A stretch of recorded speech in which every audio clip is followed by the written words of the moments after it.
সন্ধ্যা 7টা 7:30 দিকে নিচে নামিয়ে মানে নিচে নামিয়ে ওর এই কাগজটা দেওয়ার জন্য, বেতন বিলের কাগজটা দেওয়ার জন্য।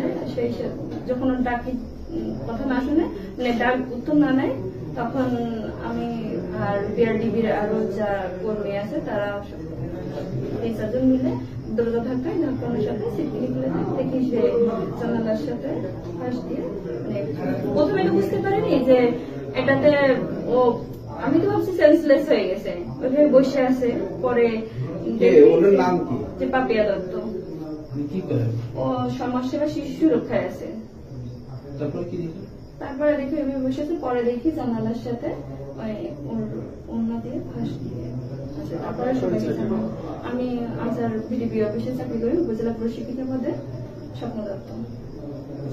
তার সাথে কোনো পারিবারিক কোনো সমস্যা ছিল? এখন এই বিষয়টা আমি জানি না। যদি একসাথে থাকতেন পাশাপাশি? এখন আমি উপরে থাকি, এখন একসাথে। হ্যাঁ হ্যাঁ।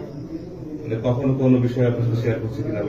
না, ওইভাবে আমার সাড়ে 11টার সময় ফোন দিছিল। আমি তখন দীঘা ইউনিয়ন পরিষদে ছিলাম, আমাদের ট্রেনিং হচ্ছে সেইখানে। হাজবেন্ডের সাথে কোনো চলতেছে এরকম কোনো কিছু জানা আছে? না, আমি বাচ্চা কোথায় থাকে? বাচ্চা ওর হাজবেন্ডের ওইখানে থাকে, ওইখানে পড়াশোনা করে খুলনাতে।